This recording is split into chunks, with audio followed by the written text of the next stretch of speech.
نحمده ونصلي على رسوله الكريم اما بعد فاعوذ بالله من الشيطان الرجيم بسم الله الرحمن الرحيم رب اشرح لي صدري ويسر لي امري واحلل عقدة من لساني يفقهوا قولي الف لام را. یہ آیات ہیں کتاب مبین کی. ہم نے اسے نازل کیا ہے قرآن بنا کر عربی زبان میں تاکہ تم اس کو اچھی طرح سمجھ سکو. ہم اس قرآن کو تمہاری طرف وحی کر کے بہترین پیرائے میں واقعات اور حقائق تم سے بیان کرتے ہیں، ورنہ اس سے پہلے تو تم ان چیزوں سے بالکل ہی بے خبر تھے. یہ اس وقت کا ذکر ہے جب یوسف علیہ السلام نے اپنے باپ سے کہا، ابا جان میں نے خواب دیکھا ہے کہ 11 ستارے ہیں اور سورج اور چاند اور وہ مجھے سجدہ کر رہے ہیں. جواب میں اس کے باپ نے کہا، بیٹا اپنا یہ خواب اپنے بھائیوں کو نہ سنانا ورنہ وہ تیرے در پہ آزار ہو جائیں گے.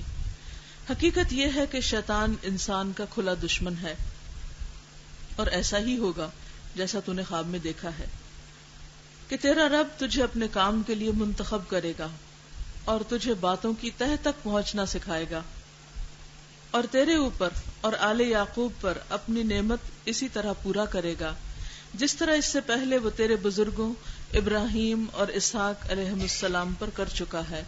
یقیناً تیرا رب علیم اور حکیم. تلک آیات الکتاب المبین، یہ آیات ہیں اس کتاب کی جو مبین ہے، روشن کرنے والی ہے، بات کو کھول کر بیان کرنے والی ہے، جس میں کسی قسم کا کوئی شک اور شبہ نہیں.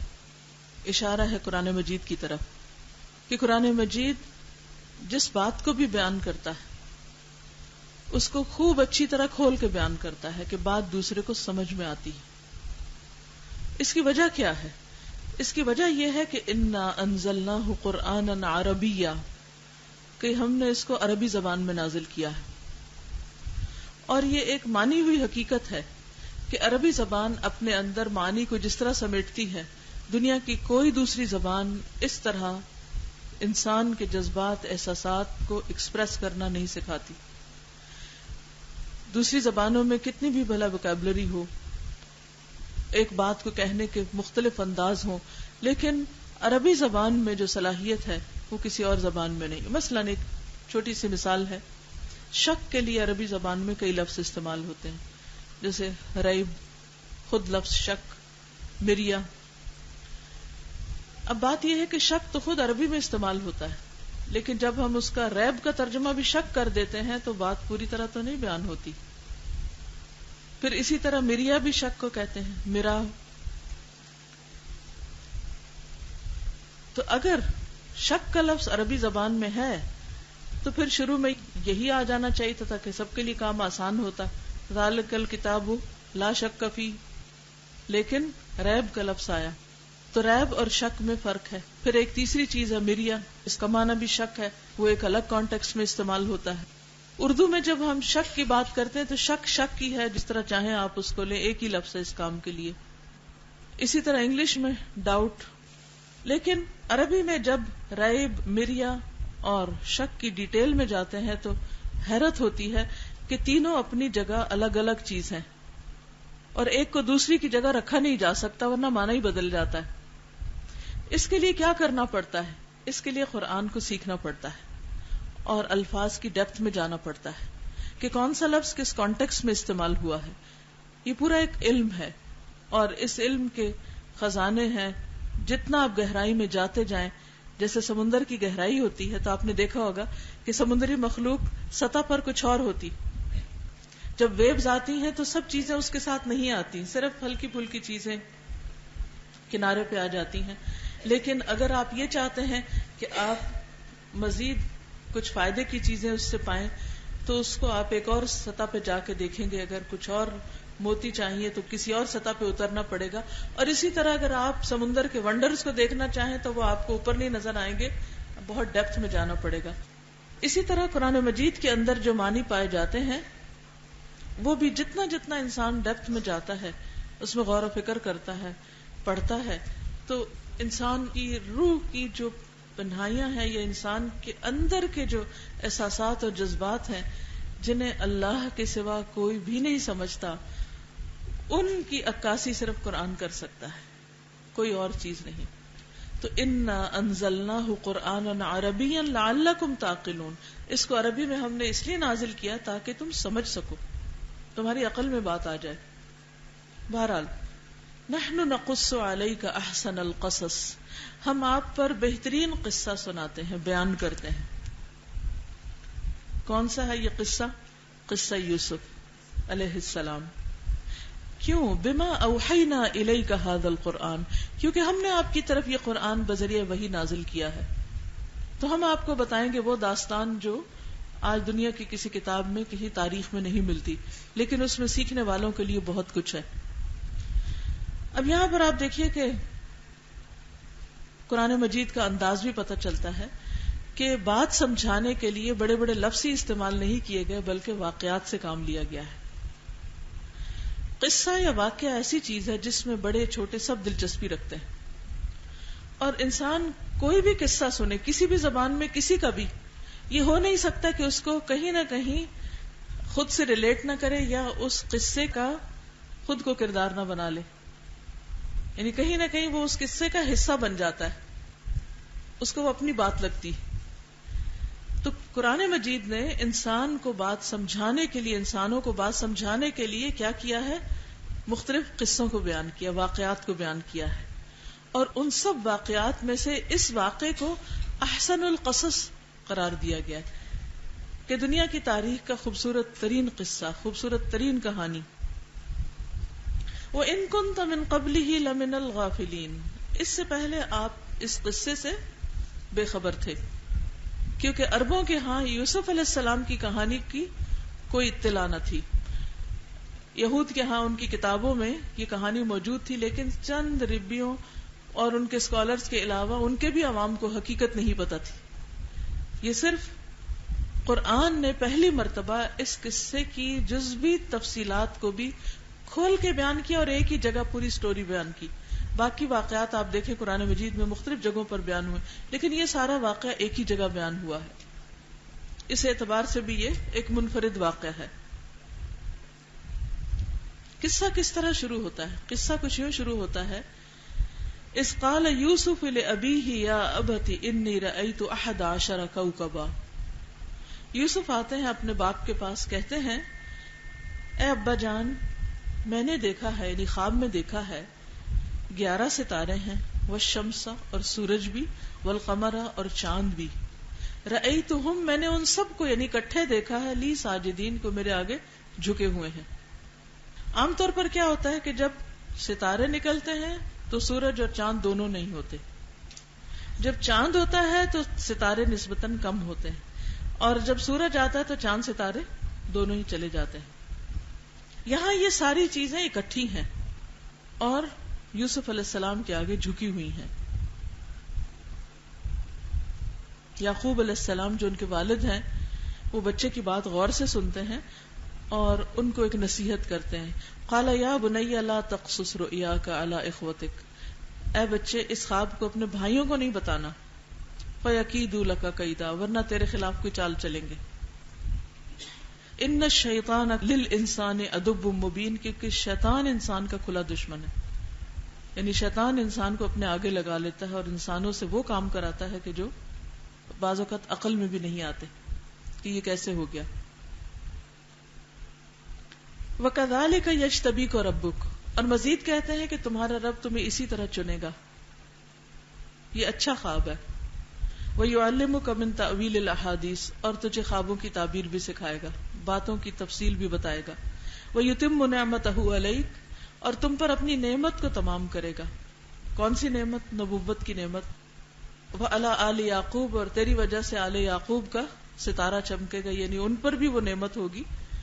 کما اتمہا علی ابویک، جس طرح تمہارے دو باپوں یعنی ابراہیم اور اسحاق علیہ السلام دونوں کے اوپر اللہ نے اپنی نعمت تمام کی. ان ربک علیم حکیم، تیرا رب بہت جاننے والا ہے، حکمت والا ہے. یہ واقعہ آپ نے کوئی پہلی بار نہیں سنا یا اس کے بارے میں نہیں جانا. یوسف علیہ السلام کی کہانی ہر گھر میں عام ہے. لیکن آج جس چیز کی طرف میں آپ کی توجہ دلانا چاہتی ہوں وہ اس کہانی کے اندر باپ کا کردار ہے. عام طور پر یہ سمجھا جاتا ہے کہ بچوں کی تربیت کی ذمہ داری صرف ماں پر ہے، اور عموماً سسرال میں بھی اگر بچے کچھ غلط کریں تو ماں ہی مورد الزام ٹھہرائی جاتی. بچے اچھے ہوں تب بھی کہتے ہیں ماں نے کیسی تربیت کی، اگر بچے خراب ہوں تو بھی ماں ہی کو بلیم کیا جاتا ہے. لیکن باپ کے کردار کو عام طور پر نظر انداز کر دیا جاتا ہے. تو اس سلسلے میں بات یہ ہے کہ جب بچہ چھوٹا ہوتا ہے تو اس کو ماں کی ضرورت زیادہ ہوتی، وہ ماں پر ڈیپینڈنٹ ہوتا ہے. لیکن بچہ جب بڑا ہو جاتا ہے، ہوش سنبھالتا ہے، تو اس وقت اس کو باپ کی وزڈم، باپ کی نصیحتوں اور باپ کی طرف سے ملنے والی تربیت کی بھی شدید ضرورت ہوتی، خصوصاً بچہ جب ٹین ایج میں قدم رکھتا ہے، اور وہ بھی اگر بیٹا ہو. لیکن اس موقع پر آپ دیکھیے کہ عموماً ہمارے ہاں ہوتا کیا ہے، لڑکے جب بڑے ہوتے ہیں تو ان کو باپوں سے کتنی توجہ ملتی. کتنے باپ ہیں جو تحمل کے ساتھ، صبر کے ساتھ بچے کی بات سنیں. یہاں یعقوب علیہ السلام کو دیکھیے، خواب آتا ہے یوسف علیہ السلام کو تو وہ ماں کے پاس نہیں جاتے، باپ کے پاس آتے. آج آپ کو خود کہنا پڑتا ہے بچوں کو کہ جاؤ باپ سے کہو، تو وہ کہتے نہیں آپ خود ہی کہہ دیں، ہمارے بیہا پہ آپ ہی بات کر لیں ان سے. کیوں نہیں آتے باپ کے پاس؟ کیونکہ وہ کمیونیکیشن ہی نہیں ہے. اور جس ریلیشن شپ میں کمیونیکیشن نہ ہو وہ ریلیشن شپ کبھی بھی اسٹرانگ نہیں ہو سکتا، وہ ختم ہو جاتا ہے، چاہے لوگ ایک گھر میں کیوں نہ رہتے ہوں. باہم ٹرسٹ اور کمیونیکیشن یہ اچھے ریلیشن شپ کے لیے نہایت ضروری ہے. یعقوب علیہ السلام بچے کی بات توجہ سے سنتے ہیں. بچہ بہت اعتماد کے ساتھ اپنا خواب سناتا ہے. اگر ہمارا بچہ ہمارے پاس اپنے کوئی مسئلہ لے کر آتا ہے یا کوئی خواب سنانے آتا ہے یا اسکول سے آ کر کوئی کہانی سنانا چاہتا ہے، کوئی واقعہ اس کے ساتھ پیش آیا ہے، تو ہم عموماً کیا کرتے ہیں؟ اچھا تم کسی وقت بولنا بند کیا کرو، جاؤ ابھی اپنا کام کرو. اور ہم کیا کرتے ہیں؟ یا کمپیوٹر کے آگے بیٹھ جائیں گے، یا ٹیلی ویژن کھول لیں گے، یا اخبار پڑھنے لگیں گے. بچے کی بات نہیں سنیں گے. بچہ ایک دفعہ آئے گا، 2 دفعہ آئے گا، 3 دفعہ آئے گا. جب وہ دیکھے گا کہ اس کو ہر دفعہ شٹ اپ کال ملتی ہے تو پھر بچہ کیا کرے گا؟ بچہ بھی اپنا دروازہ سلام کرے گا اور اپنی دنیا میں بند ہو جائے گا. اور پھر وہ اپنی فیملی، اپنے خاندان، اپنے ماں باپ سے کٹ کر وہ ورچوئل فرینڈز بنا لے گا، وہ کمپیوٹر پہ اپنے دوست بنا لے گا، وہ اس سے باتیں کرے گا اور اس کی ساری تربیت وہاں سے ہوگی. اور وہ جو محبت اور شفقت کے ساتھ والدین کا فرض بنتا ہے کہ بچے کی تربیت کرے، وہ تربیت نہیں ہو سکے گی. اور یوں بچوں کی زندگی میں لازماً ایک خلا رہ جائے گا. ماں ہر حال میں بچے کا ساتھ دیتی، تندرست بھی ہو، بیمار بھی ہو، غریب بھی ہو، بھوکی بھی ہو، کچھ بھی ہو، کیونکہ وہ ماں ہے. لیکن ماں سب کچھ نہیں دے سکتی. اللہ نے باپ کا جو کردار رکھا ہے، باپ کا جو رول رکھا ہے، اور جو باپ کو دینا ہے وہ باپ ہی کو دینا ہے، اور خصوصاً بیٹوں کو، کیونکہ ماں کا ایکسپوجر باہر کی دنیا میں عموماً نہیں ہوتا. وہ اس کو چند حکمت کی باتیں، اچھے برے کا فرق تو بتا سکتی، اسے کنسول تو کر سکتی ہے، لیکن اس کو وہ تجربہ ٹرانسفر نہیں کر سکتی جو ایک مرد ہونے کے ناطے باپ کر سکتا ہے اپنے بچے کو. لیکن اس کے لیے باپ کے اندر تحمل ہونا، برداشت کا ہونا، اولاد کے اندر دلچسپی کا ہونا، ان کی ہمدردی کا ہونا، اور سب سے بڑھ کر پیشنس کا ہونا بہت ضروری ہے. کیونکہ بچوں کو ہمارے معیار پر پورا اترنے کے لیے ایک وقت چاہیے ہوتا ہے. ہم یہ نہیں سوچتے کہ اس وقت پچھلے 20 ایئرز میں دنیا کے حالات کتنے بدل چکے ہیں، جو پچھلی شاید کئی صدیوں میں بھی نہ بدلے ہوں. اتنا ڈراسٹک چینج آیا ہے with in these 20 years computer کی وجہ سے. پہلے کیا ہوتا تھا کہ بچوں کو معلومات ملتی تھی ماں باپ کی طرف سے، خاندان کی طرف سے، پھر کچھ کتابیں پڑھ کے، کچھ گلی محلے سے باہر نکل کے. لیکن اب آپ دیکھیں کہ وہ اگر اپنے گھر کے کسی اندر کے کمرے میں بھی بیٹھے ہوئے ہیں اور کمپیوٹر جیسی چیز اگر ان کے پاس ہے اور وہ اس تک بھی کیا جائیں گے، وہ تو پام پہ رکھی ہوئی ہیں چیزیں، ہر جگہ ان کے پاس ہے، جہاں چاہیں براؤز کریں، جس وقت جس سے چاہیں کنیکٹڈ ہوں.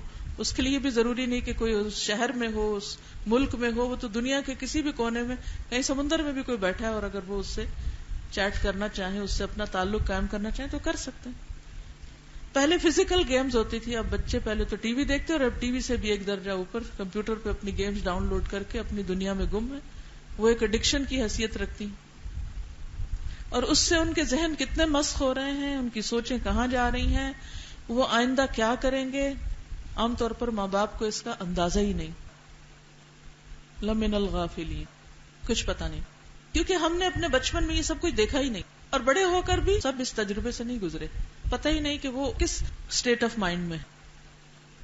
اس لیے بچے کی تربیت میں ماں کے ساتھ ساتھ باپ کا کردار بہت ضروری ہے اور باپ سے بھی اس کے بارے میں سوال کیا جائے گا، اس سے بھی پوچھا جائے گا. آپ دیکھیے کہ یوسف علیہ السلام ان کو رہنمائی کہاں سے ملتی ہے. اپنے والد سے کہتے ہیں یا ابتی انی رأیت 11 کوکبا والشمس والقمر رأیتهم لی ساجدین، کہ میں نے 11 ستارے، چاند، سورج کو اپنے آگے جھکتے سلام کرتے دیکھا ہے. تو اس کا کیا مطلب ہے؟ خواب چونکہ حقیقی دنیا سے تعلق نہیں رکھتے، وہ ایک ڈریم ورلڈ ہے، غیر حقیقی دنیا. بہت سے لوگ تو خوابوں پر بالکل ہی کوئی یقین نہیں رکھتے اور بعض لوگ اتنا یقین رکھتے ہیں کہ ان کی زندگی چل ہی خوابوں پر رہی ہوتی. تو ان دو ایکسٹریم میں سے اعتدال کا رستہ درست. 3 طرح کے خواب ہوتے ہیں. ایک تو اپنے ہی دل کی باتیں ہوتی ہیں، جو اپنی تمنائیں، آرزویں ہوتی ہیں، جب دن کو پوری نہیں ہوتی تو انسان خواب میں جا کے ان کو دیکھ کے پورا کر لیتا ہے. دوسرے سچے خواب ہوتے ہیں جو نبوت کا 46واں حصہ ہیں، جو میننگ فل خواب ہوتے ہیں. اور تیسرے ہوتے ہیں شیطان کا ڈراوا، اور شیطان آ کے ڈراتا ہے، وسوسے ڈالتا ہے، پریشان کرتا ہے، خوفناک قسم کے خواب. تو ان میں سے جو خواب میننگ فل ہوتے ہیں وہ عام طور پر کلیئر ہوتے ہیں، سمجھ میں آ رہی ہوتی ہے، اور صبح اٹھنے کے بعد بھی یوں لگتا ہے کہ جیسے آپ واقعی کسی حقیقی دنیا سے نکل کر آئے ہیں. اور عموماً وہ نہیں ہوتے جو دن میں پیش آنے والے واقعات ہوتے ہیں، یا ہو گئے یا آ رہے ہیں. کل مہمانوں نے گھر میں آنا تو ساری رات آپ خواب میں مہمان ہی دیکھ رہے ہیں. یہ حدیث نفس ہے. سچے خواب عام طور پر وہ ہوتے ہیں کہ جن کے بارے میں آپ نے کبھی کچھ سوچا نہیں ہوتا، وہ آپ کا کوئی من گھڑت خیال نہیں ہوتا، کوئی وسوسہ شیطان نہیں ہوتا، بلکہ اچانک آپ کے دل میں ڈال دی جاتی ہے بات اس خواب کے ذریعے، ایک چیز آپ کو دکھا دی جاتی. تو بہرحال یوسف علیہ السلام باپ کو خواب سناتے ہیں اور باپ بہت توجہ کے ساتھ سنتے ہیں اور سننے کے بعد تعبیر بھی سناتے ہیں. ہمارے ہاں عام طور پر اگر بچہ خواب سنانے لگے تو ماں باپ ہنسنا شروع کر دیں گے، مذاق اڑانے لگیں گے، دیکھو دیکھو یہ کیا کر رہا ہے، اس کا دماغ خراب ہو گیا، ہاں اب تو ستارے بھی تمہارے قدموں میں آئیں گے، تم بڑی چیز بن گئے. یا ٹانٹ کریں گے، یا بے عزت کریں گے، ذلیل کریں گے. یعنی جو دنیا بھر کی فرسٹریشن ہوتی ہے وہ آ کے ہم یا بیوی پہ یا بچوں پہ نکالتے ہیں، حالانکہ ان کا قصور نہیں ہوتا. اب ایک شوہر اگر غصے سے بھرا ہوا گھر میں داخل ہوا ہے اور جو پہلے نظر آیا اسی کے اوپر اس نے نکال دیا، چاہے بیوی ہو یا بچہ ہو، تو اسے ان کا بیچاروں کا کیا قصور؟ اور انہیں تو سمجھ میں بھی نہیں آئے گا کہ یہ ہوا کیا. لیکن ہو سکتا ہے کچھ دن میں عادی ہو جائیں گے کہ عادت ہے، لہٰذا وہ بھی اگنور کرنا شروع کر دیں گے اور یوں ایک کولڈ وار شروع ہو جائے گی اور تعلقات آپس میں کشیدہ ہوتے چلے جائیں گے اور بیچ میں پھر شیطان آ جاتا ہے دو کے اور زیادہ فساد کر دیتا ہے. بہرحال وہ صرف خواب کی تعبیر نہیں بتاتے بلکہ کہتے ہیں یا بنی لا تقصص رؤیاک علی اخوتک، نصیحت بھی کرتے ہیں. یہی باپ کا کردار ہے کہ بچے کو ایک ڈائریکشن دے کہ اچھا یہ ہو گیا، یہ واقعہ ہوا، اب تمہیں ایسا کرنا ہے. بس اب بچہ اسکول سے آیا، ٹیچر نے کچھ کہہ دیا ہے جو ناروا بات ہے. ٹیچر بھی ایک انسان ہے، کوئی فرشتہ نہیں ہوتا. بعضوں کو ٹیچر ایسی باتیں کر دیتے ہیں جو نہیں کرنی چاہیے، جس سے بچے کی پرسنالٹی مسخ ہو کے رہ جاتی. لیکن انسان ہے، ہو جاتا ہے، کوئی کسی وقت بھی غصے میں آ جاتا ہے. اگر یہ نہ ہو، یہ پھسلن نہ ہو تو ہم فرشتے نہ بن جائیں. اگر ہم سے کوئی غلطی نہ ہو تو یہ بہت نیچرل ہوتا ہے. اب بچے کے تو دل پہ لگ گئی، اس نے اب کسی کو تو بتانا ہے. اب اگر وہ گھر میں آیا ہے اور وہ بتانے لگا ہے تو اب یہ تو نہیں ہونا چاہیے نا کہ باپ جو ہے وہ ٹیچر ہی کے خلاف بولنا شروع کر دے. یا ٹیچر سے لڑنا شروع کر دے جا کے.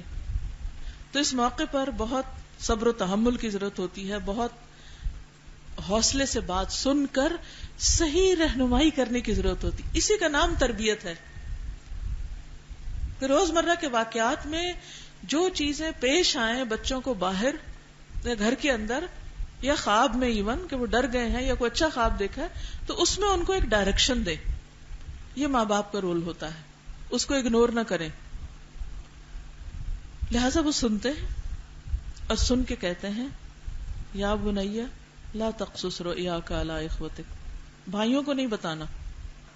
کیونکہ یعقوب علیہ السلام دیکھ رہے ہیں کہ بھائی یوسف علیہ السلام سے جیلس, ان سے حسد کرتے ہیں. اصل میں یوسف علیہ السلام اور ان کے ایک بھائی بنیامین کی مدر دوسری تھی جو فوت ہو چکی تھی, اور جو دوسرے بھائی تھے وہ دوسری ماں سے تھے. تو عام طور پر ایسا ہوتا ہے نا, جو ستیلا رشتہ ہوتا ہے اس میں بھی نہ چاہتے ہوئے بھی بلا وجہ کی کوئی نہ کوئی چپکرس چلی رہتی, اور ایک دوسرے سے ایک رائیولری سی ہوتی, مقابلے ہوتے ہیں, کمپٹیشن ہوتا ہے. قدرتی بات ہے, رشتہ ہی ایسا ہے, بال آ گیا اس میں. تو ان بھائیوں کی آپس میں تو خوب بنتی تھی, لیکن یوسف علیہ السلام کے ساتھ نہیں بنتی تھی, کیونکہ ان کا اخلاق, ان کا رویہ فزیکلی بھی بہت خوبصورت, جسمانی طور پر بہت مختلف. اس وجہ سے جس بچے کی ماں نہیں ہوتی اور بچے کے اپنے ادب, آداب, اخلاق, طور طریقے اچھے ہوں, تو باپ بھی ہوتا ہے اور ماں کا کردار بھی ادا کرتا ہے, ماں جیسی محبت بھی دیتا ہے. تو قدرتی طور پر یوسف علیہ السلام سے یعقوب علیہ السلام بہت محبت کرتے تھے, اور بھائیوں کو یہ چیز بہت کھلتی تھی کہ ان کو اتنی اٹینشن کیوں ملتی.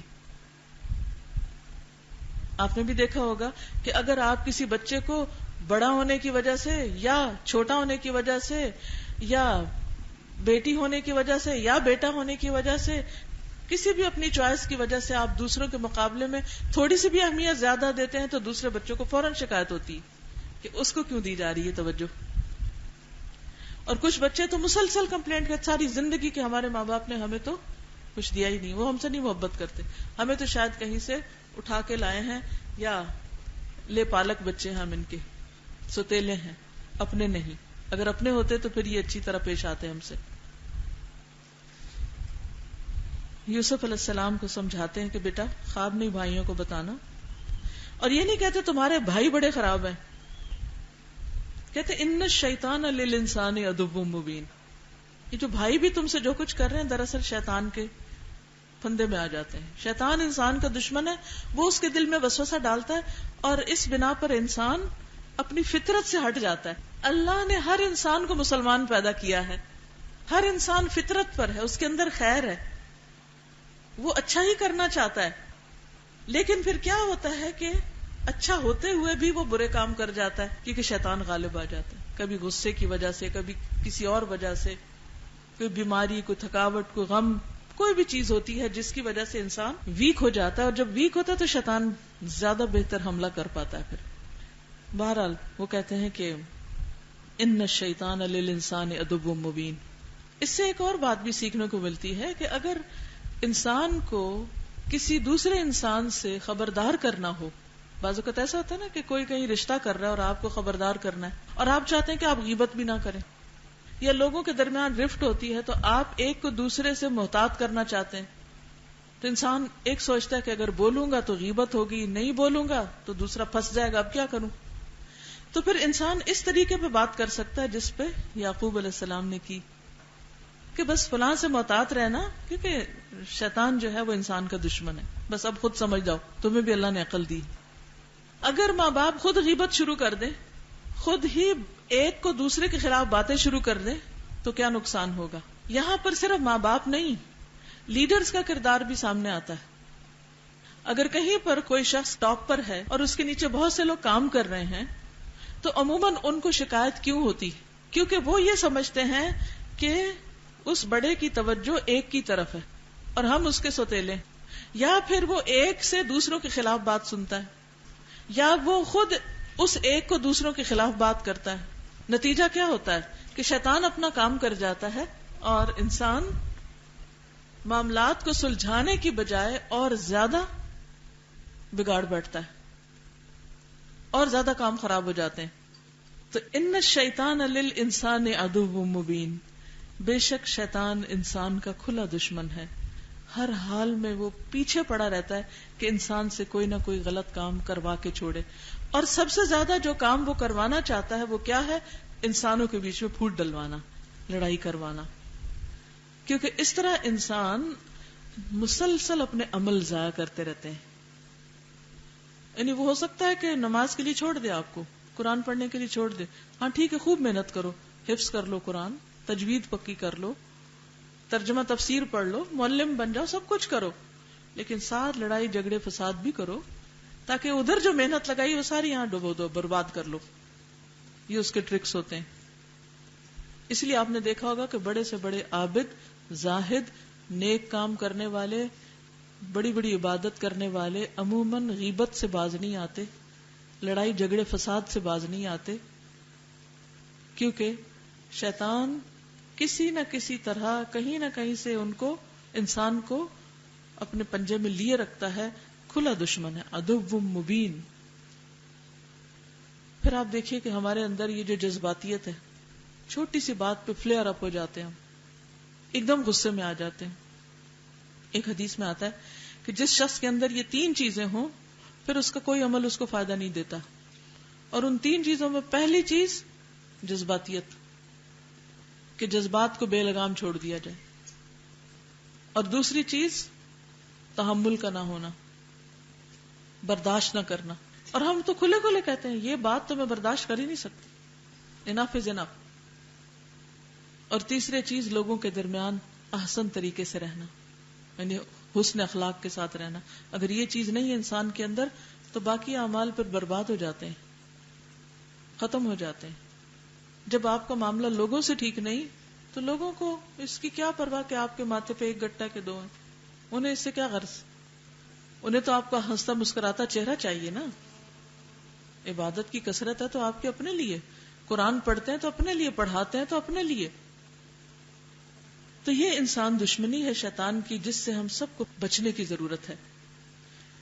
پھر مزید سمجھاتے ہیں بچے کو، وَكَذَلِكَ يَجْتَبِيكَ رَبُّكَ، اور اسی طرح تیرا رب تجھے چن لے گا. وَيُعَلِّمُكَ مِن تَأْوِيلِ الْأَحَادِيثِ، اور تمہیں باتوں کی تہ تک پہنچنا سکھائے گا. اس خواب کی تعبیر کے طور پر وہ بیٹے کو سب کچھ ایکسپلین کر رہے ہیں کہ دیکھو یہ تو تم نے اب دیکھا ہے، اس کے بعد دیکھو تمہارے ساتھ کیا کیا ہوگا، اس کے لیے تیار رہو. یہ کتنا ضروری ہے کہ باپ اپنے بچے کو شر سے بچنے کے لیے بھی بتائے اور اس کے ساتھ ساتھ جو نعمت اور خیر اس کو ملنے والی ہے اس کی تیاری کرنا بھی سکھائے. اور ایک بیلنسڈ اپروچ ہے، یہ نہیں کہا کہ بس بہن بھائیوں کو نہیں بتانا اور دیکھنا اب تو کیا ہوگا تمہارے ساتھ، اور نہیں، ساتھ ہی کہا کہ فکر نہیں کرو، وہ ایک پہلو ہے لیکن ساتھ ہی نعمتیں بھی ملیں گی. تمہیں وہ ملے گا جو تمہارے آباء و اجداد کو ملا، اور پلس بھی ہوگا، یعنی تأویل الاحادیث بھی ملے گی جو ان کے پاس نہیں تھی، ایکسٹرا ملے گا تمہیں. یہ سب کچھ انہیں کہاں سے پتا چل رہا ہے؟ اس خواب کے اندر. کیونکہ اس خواب میں بھی آپ دیکھیں ستارے بھی ہیں، سورج بھی ہے اور چاند بھی ہے. یہاں بھی آپ ان کو ایک طرف چال کی بات کرتے ہیں، دوسری طرف چنے جانے کی بات کرتے ہیں، اور تیسری طرف تأویل الاحادیث کی بات کرتے ہیں. وَيُتِمُّ نِعْمَتَهُ عَلَيْكَ وَعَلَىٰ آلِ يَعْقُوبَ، تجھ پر اور تیری آل یعقوب پر، یعنی جن کی تو اولاد ہے، ان پر اپنی نعمت تمام کرے گا جیسے تیرے باپ دادا پہ تمام کی گئی، ابراہیم اور اسحاق. یہاں آپ دیکھیے کہ باپ گفتگو کرتے وقت اپنے آباء و اجداد کا تذکرہ بھی کرتا ہے. یاد رکھیے بچوں کو اپنی روٹس کے ساتھ جوڑنا بہت ضروری ہوتا ہے. یہ ماں باپ کا فرض بنتا ہے کہ وہ انہیں اپنے آباء و اجداد کے بارے میں بتائیں کہ وہ کون تھے. یہ چیز ان کی تربیت کے اوپر بہت اثر انداز ہوتی. عام طور پر اگر ہمارے ماں باپ کوئی پڑھے لکھے ہوں یا بہت کوئی عالم فاضل ہو پھر تو ان کا بڑے شوق سے تذکرہ کرتے ہیں، اور اگر ان کے اندر کوئی ایسی دنیا داری والی یا دنیا کی کوئی بہت بڑی چمک دمک نہ ہو تو عموماً ہم زندہ بھی ہوں تو لوگ بچوں کو ماں باپ کے پاس نہ لے جاتے ہیں، نہ ان کی پہچان کراتے ہیں، اور نہ ہی ان سے وہ کوئی اپنا تعلق بتاتے ہیں. اور یہ چیز بچوں کے حق میں بہت نقصان دہ ہوتی. بچے کہاں سے سیکھتے ہیں کہ اپنے ماں باپ کا ادب کرنا ہے؟ جب وہ ماں باپ کو دیکھتے ہیں کہ وہ اپنے ماں باپ کا ادب کر رہے ہیں. تو خون کے رشتوں کی اسلام میں بہت اہمیت ہے. اب بچے جب یہ دیکھتے ہیں کہ اچھا ہمارے باپ بھی ایسے تھے، دادا بھی ایسے تھے، پردادا بھی ایسے تھے، تو وہ ایک پراؤڈ فیل کرتے ہیں، کانفیڈنٹ فیل کرتے ہیں کہ اچھا ہم ان کی اولاد ہیں، ہم نے ان کے نام کو بٹا نہیں لگانا، ہم نے بھی کچھ کر کے دکھانا ہے. اور اب تک آپ دیکھیں اچھے خاندانوں کی یہ ایک روایت رہی ہے کہ وہ اپنی اچھائیاں اگلی نسل میں پوری طرح منتقل کرتے ہیں. وہ صرف ان کو اپنے مال کا وارث نہیں بناتے، وہ ان کو اپنے علمی اور اخلاقی ورثے کا مالک بھی بناتے ہیں. وہ خاندانی روایات کے اوپر چلنا بھی سکھاتے ہیں کہ ان کو تم نے مینٹین کرنا ہوگا، ان کو آگے لے کر چلنا ہوگا. اور یہ چیز بھی بچوں کے اندر ایک اچھی تربیت کا ذریعہ بنتی ہے. لیکن اگر ہم یہ دیکھتے ہیں کہ والدین کے پاس کوئی بہت بڑا دنیاوی نیم فیم نہیں، تو کوئی بات نہیں، ہر گھر کے اندر، ہر ماں باپ کے اندر کچھ نہ کچھ اخلاقی خوبیاں ہوتی. ہم اپنے بچوں کے سامنے یہ تذکرہ نہ بھی کریں کہ وہ فلاں نواب تھے اور وہاں فلاں جگہ کے سردار تھے اور وہ اتنی جائیدادوں کے مالک تھے، تو ہم اچھے اخلاق کا ذکر تو کر سکتے ہیں کہ وہ کیسے سخی تھے، یا کیسے پرہیزگار تھے، یا خاندان کے لوگوں کا کیسے خیال رکھتے تھے، یا بچوں کا کیسے خیال رکھتے تھے. جو ان کی اچھی اچھی خوبیاں ہوں، ان کے کردار کی اہم باتیں ہوں، وہ تو ہم بچوں کے ساتھ شیئر کر سکتے ہیں.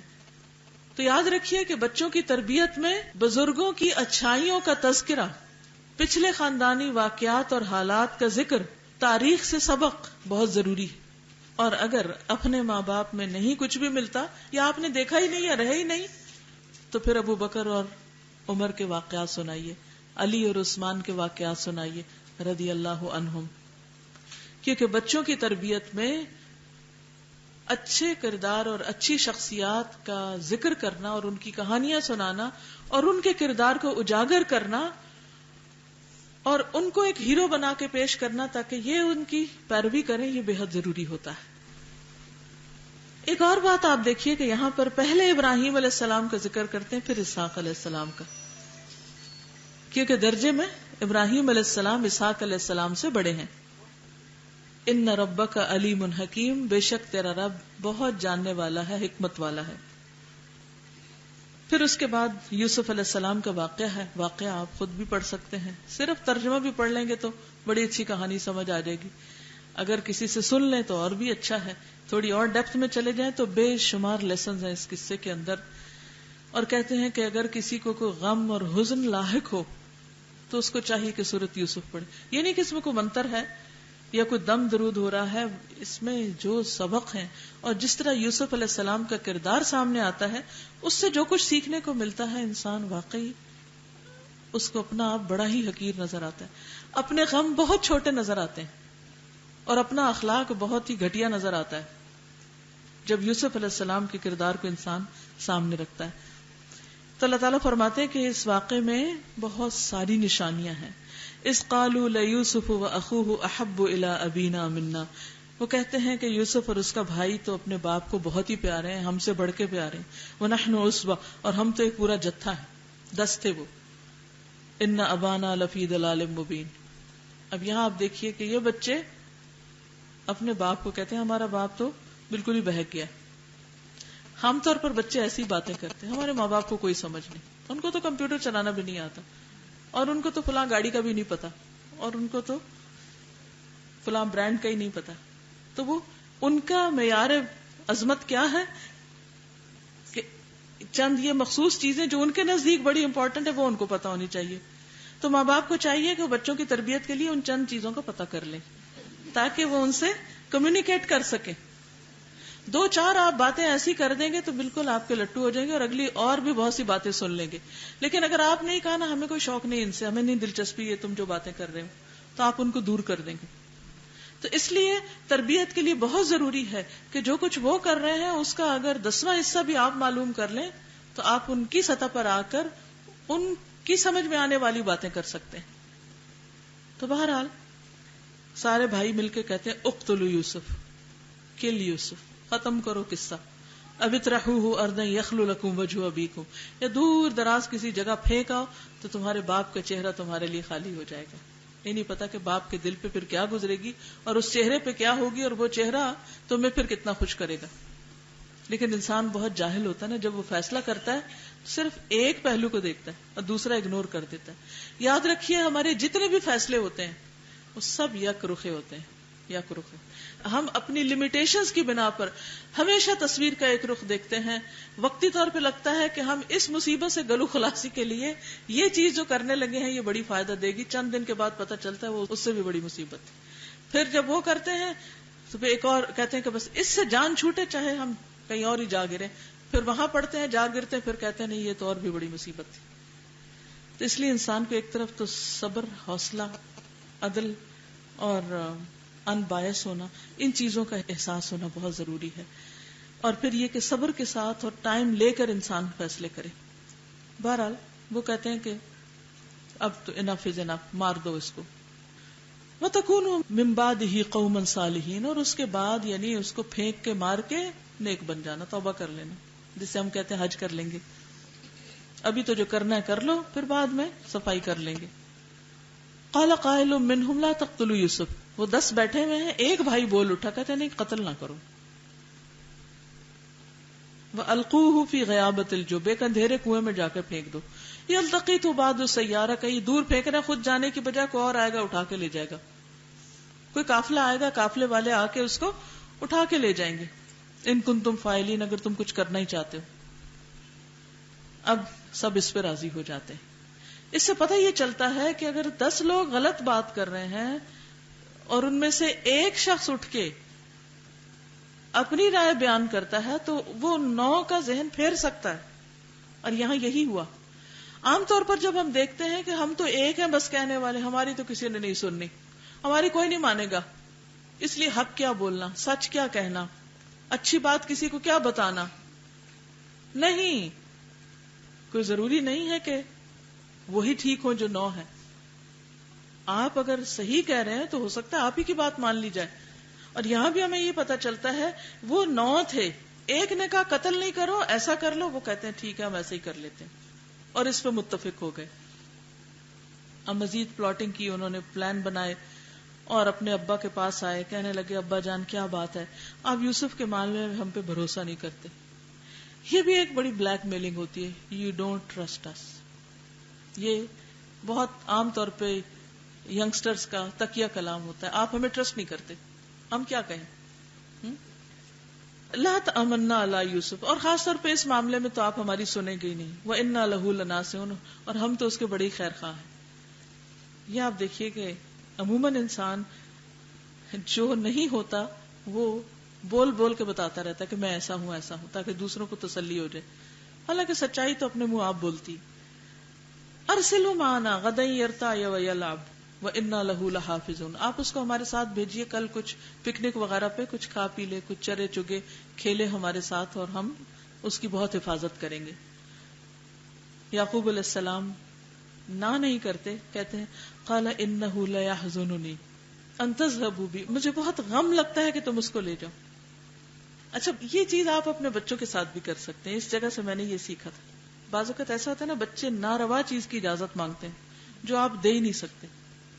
نہ آپ ہاں کہہ سکتے ہیں، نہ آپ نہ کہہ سکتے ہیں. نہ کہیں گے تو بپر جائیں گے، ہاں کہیں گے تو پھنس جائیں گے. تو میں عام طور پر ایسے موقع پہ کہتی ہوں کہ میرا دل ختم ہو جائے گا، میں بہت اداس ہو جاؤں گی اگر تم نے یہ کام کیا، اگر تم یہاں چلے گئے، اگر تم نے ایسا کیا ویسا کیا. اس سے کیا ہوتا ہے کہ بچہ یہ سمجھتا ہے ہم اس کی کیئر کر رہے ہیں، اور واقعی کر بھی رہے ہوتے ہیں. لیکن جب ہم ضد میں آ جاتے ہیں نا اور ایک جھگڑا شروع کر دیتے ہیں اور ایک کھینچا تانی شروع کر دیتے ہیں، اور ان کو بھی اتنا پتا ہوتا ہے کہ ماں باپ کو دکھی نہیں کرنا.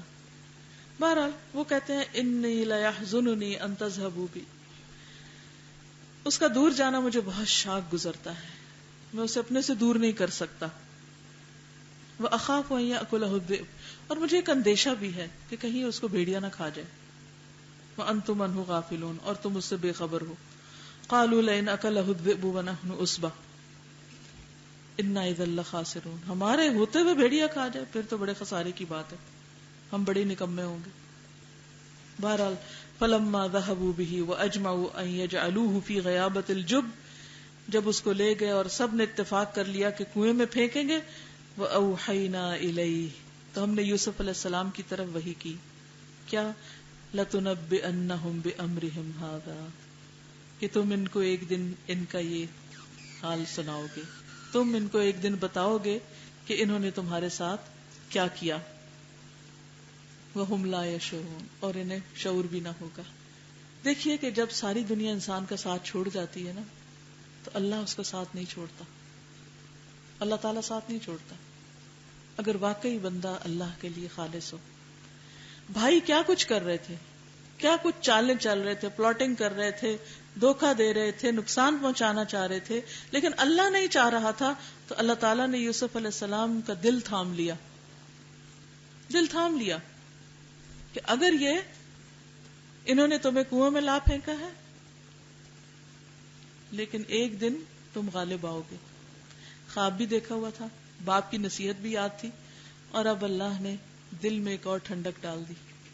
3 دن تک کنویں میں رہے، پھر اس کے بعد وہاں سے نکالے گئے. کسی موقع پر نہ کوئی فخر جتاتے ہیں، نہ اپنا آپ بڑا بتاتے ہیں کہ میں کس کی اولاد ہوں اور کس سے میرا تعلق ہے اور میں کون ہوں، نہ ان سے لڑائی دنگا کرتے ہیں کہ چھوڑو مجھے واپس جانے دو. اس وقت صرف اور صرف صبر کرتے ہیں. قافلے والے ان کو مصر لے جاتے ہیں، وہاں جا کے بیچ ڈالتے ہیں صرف 20 درہم میں. انہیں نہیں پتا تھا کل یہ شخص کیا بننے والا ہے.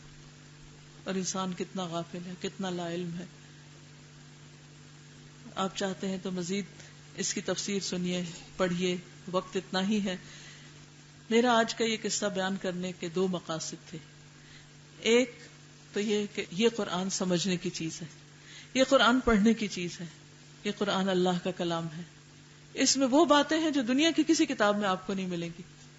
یہ انسان کے دل کی کہانیاں بتاتا ہے، یہ انسان کے اندر کی اصلاح کرتا ہے، یہ انسان کے لیے اندھیروں میں رہنمائی اور روشنی ہے. اس لیے اس کو پڑھیے، ہفتے میں 1 دن نکالیے. عربی ٹھیک کرنا ہے وہ کریے، قرآن کے معنی سمجھیے، لیکن ایک نہ ایک وقت آپ ضرور نکالیے کہ جس میں آپ اپنے علم میں اضافہ کیجیے. قرآن ایسی چیز نہیں کہ جو پڑھ کر پرانی ہو. اس کے بارے میں عبداللہ بن مسعود کا ایک قول ہے، کہتے ہیں کہ یہ انہوں نے نبی صلی اللہ علیہ وسلم سے روایت بھی کیا تھا، ان ھذا القرآن مأدبۃ اللہ، بے شک یہ قرآن اللہ تعالیٰ کا دسترخوان ہے. یعنی جب قرآن کی طرف بلایا جاتا ہے تو سمجھو ایک پارٹی کی طرف بلایا جاتا ہے، اور وہ پارٹی کوئی انسان نہیں آپ کی کرتا، وہ دراصل اللہ کی طرف سے آپ کے لیے ایک دسترخوان بچھایا جاتا ہے کہ اپنی اپنی پسند کے کھانے اس میں سے کھا لو. فَتَعَلَّمُوا مِن مَأْدُبَتِهِ مَا اسْتَطَعْتُمْ، پس تم اس کے دسترخوان سے، یعنی اللہ کے اس دسترخوان سے اپنی استطاعت کے مطابق لے لو، جو جو کچھ لے سکتے ہو لے لو. ان ھذا القرآن حبل اللہ والنور المبین، بے شک قرآن اللہ کی رسی اور واضح روشنی ہے. ایک اور حدیث میں بھی آتا ہے کہ اس کا ایک سرا اللہ کے ہاتھ میں اور ایک بندوں کے ہاتھ میں، اگر ہم پکڑے تو ڈائریکٹ فوراً اللہ سے تعلق جڑ جاتا ہے. والشفاء نافع، فائدہ مند شفا ہے. عصمۃ لمن تمسک بہ، اسے جو پکڑ کے رکھے اس کے لیے حفاظت کا ذریعہ ہے، یعنی اس کو پروٹیکٹ کرتا ہے. ونجات لمن اتبعہ، اور جو اس کی پیروی کرے اس کے لیے نجات ہے. لا یزیغ فیستعتب، ان پڑھنے والوں میں کوئی ٹیڑھ پیدا نہیں کرتا کہ ان پہ ملامت کی جائے. ولا یعوج فیقوم، اس میں کوئی ٹیڑھا پن ہے ہی نہیں، یعنی اس قرآن کے اندر. ولا تنقضی عجائبہ، اس کے عجائبات کبھی ختم ہوتے ہی نہیں. ولا یخلق عن کثرت الرد، اور اس کا بار بار کا دہرانا اسے پرانا نہیں کرتا. کبھی ایسا نہیں ہوگا کہ آپ کہیں کہ سورۃ یوسف تو پہلے بھی پڑھی ہوئی، اب کیا پڑھنا اس کو. ایک ایک آیت آپ انجوائے کرتے ہیں، کیونکہ وقت کے ساتھ آپ گرو کرتے ہیں اور آپ کا ذہن بھی اور سوچ بھی بڑی ہوتی ہے، تو آپ کو نئے لیسن نظر آتے ہیں جو اس سے پہلے آپ نے نہیں دیکھے ہوتے، دیکھ سکتے ہی نہیں اس سے پہلے. فَتْلُوهُ، اس کی تلاوت کرو. فَإِنَّ اللَّهَ يَأْجُرُكُمْ عَلَىٰ تِلَاوَتِهِ، اللہ تم کو اس کی تلاوت پر اجر دے گا، ثواب دے گا. اجرت ساتھ سمیٹ کے جاتے ہو. بِكُلِّ حَرْفٍ 10 حسنات، ہر حرف پر 10 نیکیاں. اما انی لا اقول الف لام میم ولکن بالف ولام ومیم، خبردار میں یہ نہیں کہتا کہ الف لام میم ایک حرف ہے، لیکن الف پر اور لام پر اور میم پر الگ الگ اجر دے گا. تو بہرحال قرآن مجید کا سیکھنا سکھانا باعث اجر ہے، باعث فضیلت ہے. اور جو بھی وقت انسان اس کے ساتھ لگائے انسان کے لیے رحمتوں کا باعث ہوتا ہے. انسانوں کے لیے ساری مخلوق دعائیں کرتی ہے، حتیٰ کہ چیونٹیاں اور مچھلیاں بھی ایسے انسانوں کے لیے دعائیں کرتی ہیں. قرآن مجید کے سیکھنے کے لیے انسان اگر گھر سے نکلتا ہے تو وہ نکلنا بھی بہت باعث برکت ہے. اس کے لیے خاص طور پر آتا ہے کہ جو شخص اپنے گھر سے سیکھنے کے لیے نکلتا ہے تو فرمایا صرف اس لیے جاتا ہے مسجد، کیونکہ پہلے تو صرف مسجدوں میں ایسے حلقے ہوتے تھے، تاکہ نیکی سیکھے یا سکھائے، اس کے لیے ایک مکمل حج کا ثواب ہے. یعنی اتنے بڑے اجر کا ثواب ہے جب انسان ایک دفعہ نکل کر ایک آیت بھی جا کے یا ایک نیکی کی بات سیکھ کر گھر لوٹتا ہے. اسی لیے آپ دیکھیں گے کہ جب آپ کسی ایسی مجلس سے لوٹتے ہیں تو آپ کو ایک عجیب طرح کی خوشی ہوتی، روح جو ہے وہ ایک روشن ہو جاتی. ہم جب گھروں میں ہوتے ہیں تو اتنے انگروسڈ ہو جاتے ہیں گھر کی چیزوں کے ساتھ اور ان سب کے، بس اس سے نکلنا، کھینچ کے باہر لانا اپنے آپ کو مشکل لگتا. لیکن ایک دفعہ انسان اپنے آپ کو ہمت کے ساتھ لے چلے اور تھوڑا سا وقت کہیں اسپینڈ کر کے آئے جہاں سے کوئی ایک نئی بات سیکھ لے، تو یہ اس کے لیے دنیاوی اعتبار سے بھی، صحت کے لیے بہت اچھا، اور آخرت کے اعتبار سے بھی بہت اجر و ثواب کا باعث ہے. اور آج کے اس واقعے کو بیان کرنے کا دوسرا مقصد تھا کہ بچے کی تربیت میں باپ کا کردار یہ بیان کیا جائے، کیونکہ عام طور پر ہم سمجھتے ہیں کہ تربیت صرف ماں کی ذمہ داری ہے. لیکن سورۃ یوسف پڑھتے ہوئے یہ خیال شدت سے دل میں ابھرا کہ بچوں، خصوصاً لڑکوں کی تربیت میں باپ کا کردار بہت اہم ہے، اور اس کے لیے باپ کو صبر و تحمل اور بچوں کو ٹائم دینے کی ضرورت ہے، ان کی باتیں سن کر اپنی زندگی کے تجربات کی روشنی میں ان کو ڈائریکشن دینے کی. تو اللہ کرے کہ آپ سب کا میرا یہاں آنا اور یہ سیکھنا ہمارے لیے، ہمارے عمل میں تبدیلی کا ذریعہ بنے، اور ہم شیطان کے پھندے سے نکلیں اور ہم وہ کریں جو ہمارے رب کو راضی کرے. اور عموماً وہ چیزیں نفس کے خلاف جاتی ہیں، لیکن نفس تو انسان کو برائی پہ اکساتا ہی رہتا ہے. اصل عقل مند وہ ہے جو خود کو نفس کے حوالے نہ کرے، بلکہ نفس کو اپنے قابو میں کر لے اور اپنے نفس پر اللہ کا حکم جاری کرے. اب آپ کا کوئی سوال ہو تو آپ پوچھ سکتے ہیں. 14 کا بتایا جاتا ہے، 13-14 ایئرس کے تھے، ٹین ایجر. آپ خود سوچیے 13-14 کو تو سب باتیں سمجھ ہوتی ہیں، کس کی اولاد ہے، کہاں رہتا ہے، لوگ کر کیا رہے ہیں اس کے ساتھ، لیکن اس کے باوجود ان کا پیشنس آپ دیکھیے. بچوں کی تربیت میں صبر بہت ضروری ہے. بچوں کی سنیے، سب سے پہلے تو سننے والے بنے، چاہے کتنا ہی مشکل ہو. بعض اوقات ایسا ہوتا ہے نا کہ ہم تھکے ہوئے ہوتے ہیں، ہمارا دل نہیں چاہتا، اور وہی کہانیاں بار بار سنی ہوئی ہوتی ہیں اور وہ کہتے ہیں بس چپ ہو جاؤ.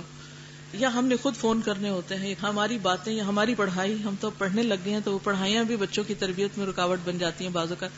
تو ہم کہتے ہیں سارے چپ ہو جائیں تاکہ میں ٹیسٹ تیار کر لوں. تو یہ بھی ٹھیک نہیں ہے.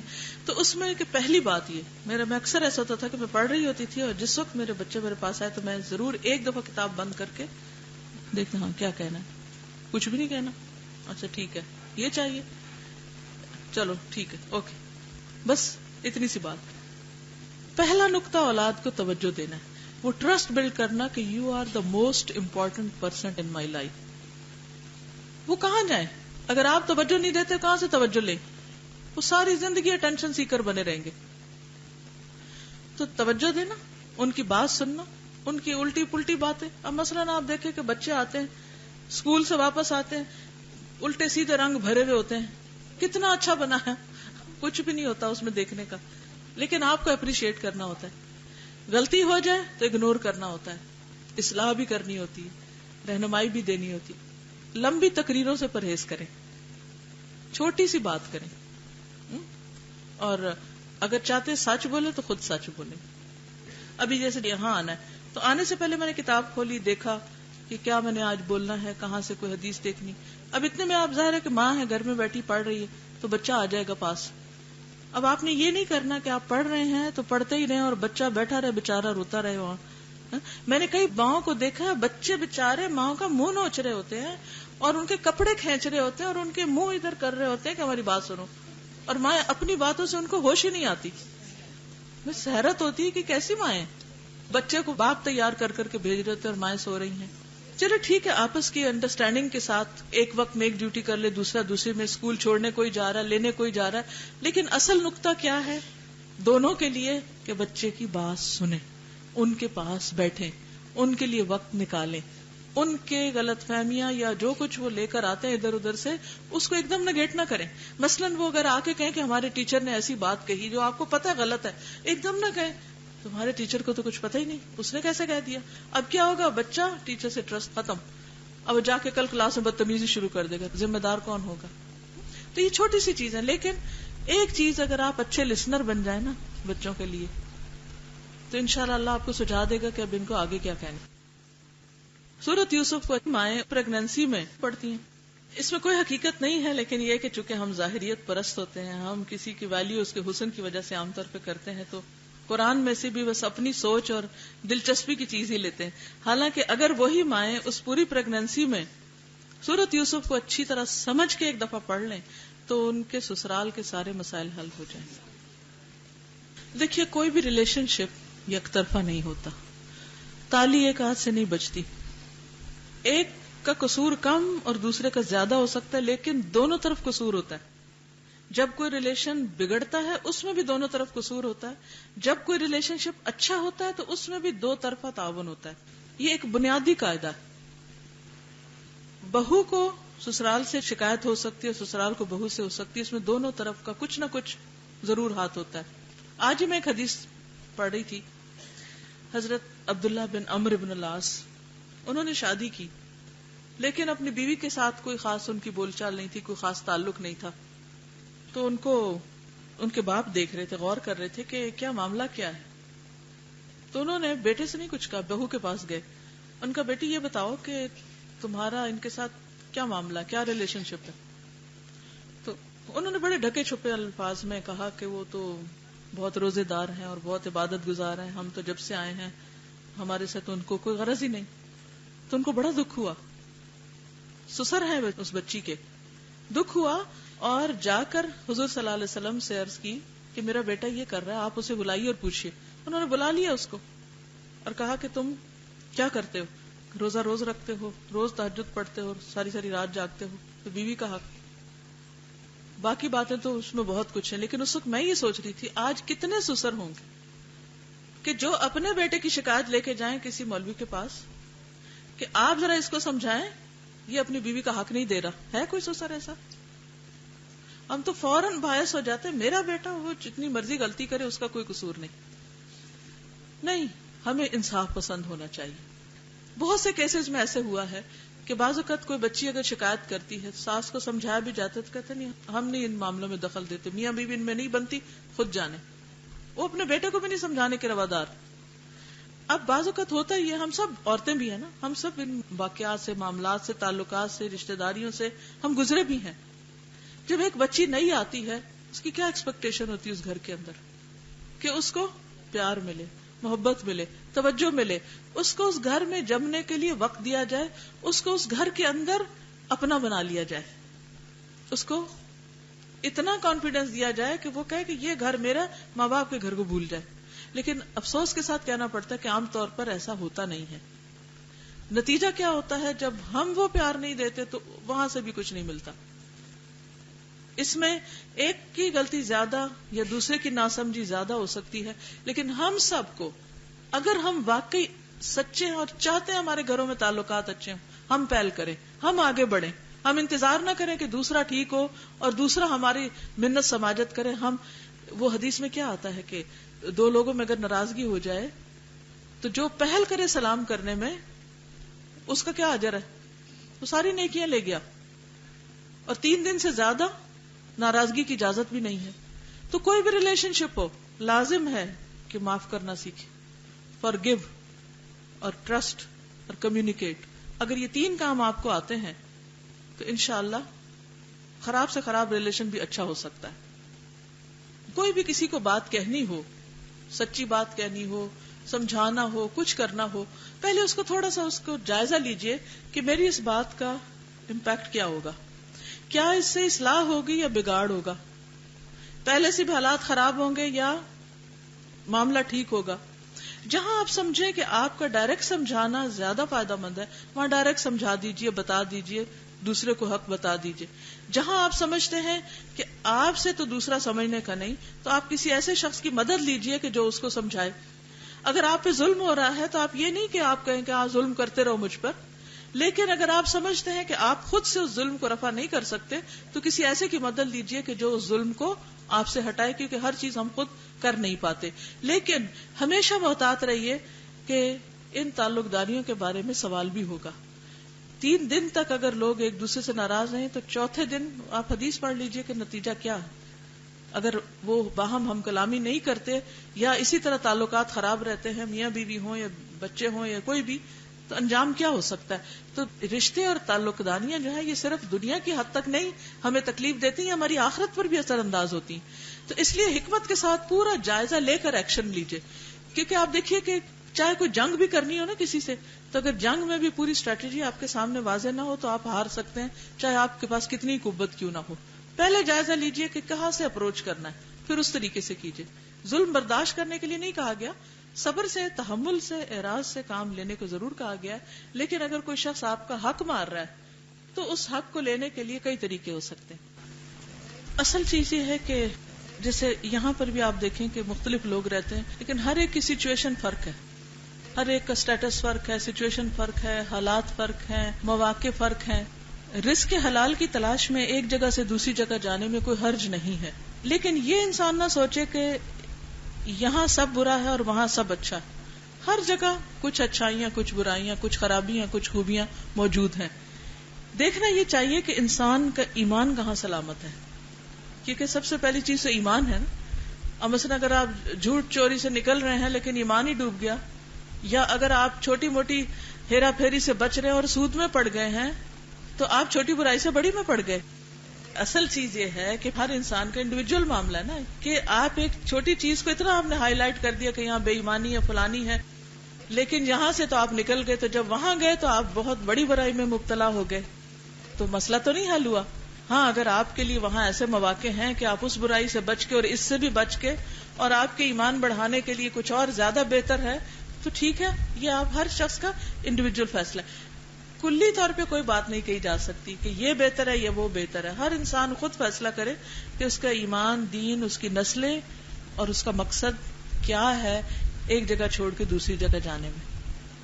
جہاں تک مائگریشن کا تعلق ہے، ہر دور میں ہوتی رہی. اس دور میں کچھ زیادہ ہو رہی ہے، لیکن دنیا میں ہمیشہ مائگریشن ہوتی رہی، اور صرف انسانوں میں نہیں، پرندوں میں اور مخلوقات میں بھی یہ چیز جاری. مچھلیوں کو آپ دیکھیں کہ بعض مچھلیاں سردیوں میں کہاں ہوتی ہیں، گرمیوں میں کہاں ہوتی ہیں. پرندے بھی خود عربوں میں قریش جو تھے وہ لیلاف قریش رحلۃ الشتاء والصیف، سردیاں کہاں، گرمیاں کہاں، یہ سب چیزیں تو دنیا میں ہیں. لیکن ہمیشہ اپنے بارے میں ایک بات سوچنی چاہیے کہ کس انسان کی کمپنی میرا ایمان بڑھا رہی ہے اور کس کی میرا گھٹا رہی ہے، کس کے ساتھ رہنا میرے لیے، میری آخرت کے لیے اچھا، اور کہاں رہنا میری آخرت کے لیے تباہ کن ہے. جہاں انسان دیکھے کہ آخرت رزق پہ آ گئی، وہاں سے لازمن ہٹ جائے. ہر کوئی اپنی سمجھ کے مطابق بات کرتا، بس اللہ تعالی ہمیں صحیح سجھا دے. وآخر دعوانا ان الحمد للہ رب العالمین. سبحان اللہ والحمد للہ ولا الہ الا اللہ واللہ اکبر ولا حول ولا قوة الا باللہ العلی العظیم. اللہم صلی علی محمد وعلی آل محمد کما صلیت علی ابراہیم وعلی آل ابراہیم انک حمید مجید. اللہم بارک علی محمد وعلی آل محمد کما بارکت علی ابراہیم وعلی آل ابراہیم انک حمید مجید. ربنا آتنا فی الدنیا حسنۃ وفی الآخرۃ حسنۃ وقنا عذاب النار. ربنا لا تزغ قلوبنا بعد اذ ہدیتنا وہب لنا من لدنک رحمۃ انک انت الوہاب. ربنا هب لنا من ازواجنا وذریاتنا قرۃ اعین واجعلنا للمتقین اماما. یا اللہ پاک ہمیں ایمان عطا فرما، نیکی اور تقوی عطا فرما، ہمیں ہمارے نفس کے شر سے بچا، ہمیں عاجزی عطا فرما، بہترین اخلاق عطا فرما، ہمارے بچوں کو ہدایت عطا فرما، انہیں سیدھے راستے پہ چلا. یا اللہ ہمیں ہر شر سے محفوظ رکھ. اللہ ہمیں نیکی کے رستوں پہ چلنے کی توفیق دے. قرآن کو ہمارے سینوں کی بہار بنا دے، ہمارے دلوں کا نور بنا دے. ہمیں اس کے ذریعے دنیا اور آخرت کی بھلائیاں نصیب فرما. یا اللہ جتنی بہنیں آئی ہیں ان کے دلوں میں جو دعائیں ہیں، نیک تمنائیں، ان کو پورا فرما. سب بیماروں کو صحت عطا فرما. ہم سب کے والدین کی بخشش فرما، ان پر اپنی رحمت فرما. مسلمانوں کے دلوں کو باہم جوڑ دے. ہر تکلیف، دکھ اور پریشانی میں جو بھی مبتلا ہے اس کی پریشانی دور فرما. ربنا تقبل منا، اللہ اس گھر پر اپنی خیر و برکت نازل فرما. اس گھر کو تو قرآن کی خدمت کے لیے چن لے اور ان سے بہترین کام لے. ربنا تقبل منا انک انت السمیع العلیم وتب علینا انک انت التواب الرحیم. وصلی اللہ تعالی علی خیر خلقہ محمد وعلی آلہ واصحابہ واہل بیتہ اجمعین برحمتک یا ارحم الراحمین. الہی آمین. سبحانک اللہم وبحمدک نشہد ان لا الہ الا انت نستغفرک ونتوب الیک. السلام علیکم ورحمۃ اللہ وبرکاتہ.